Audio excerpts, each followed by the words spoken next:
Kali ini kita nak belajar tambah pecahan gambar lompat. Biasanya kita akan jumpa soalan yang dia akan bagi satu garis macam ni, lepas tu dia akan bagi garis-garis kat tengah ni lah, yang putus-putus ni. Yang ni dia akan suruh buat soalan dia macam ni. 1/8 tambah 2/8. Jadi garis yang pertama adalah kosong. Garis yang paling hujung 8. Jadi 1/8 duduk dekat dengan garis yang pertama. Jadi 1/8 tambah 2/8. Jadi kita pun lompatlah dia. 1, 2. Jadi 1/8 tambah 2/8 sama dengan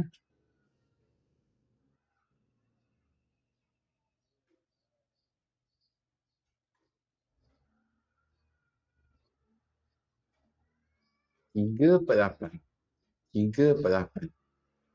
Yang ni 1, yang ni 2, yang ni 3. Jadi 3/8. Dia lompat 2 kali lah. Sekali, 2 kali. Jadi 1/8 tambah dengan 2/8 sama dengan 3/8. Untuk soalan yang kedua, dia ada satu garis macam ni, panjang, dia bagi sampai 10 garis. Garis yang pertama 1/10. Okey, soalan dia 1/10 tambah 3/10. Jadi kita kena lompat 3 kali. 1 kali, 2 kali, 3 kali.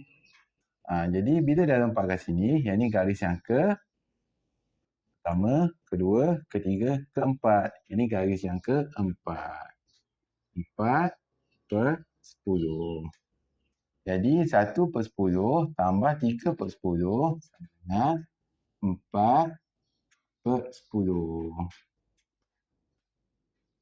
4/10 ni, kalau kita permudahkan lagi, kita guna sifar 2. 4 bahagi dengan 2 sama dengan 2. Lepas tu, kita bahagi lagi. 10 bahagi 2 sama dengan 5. Jadi jawapan yang paling senang 2/5. Yang ni jawapan akhir lah, 2/5. Yang atas tadi 3/8. Yang ni gambar lompat untuk tambah pecahan. Okey.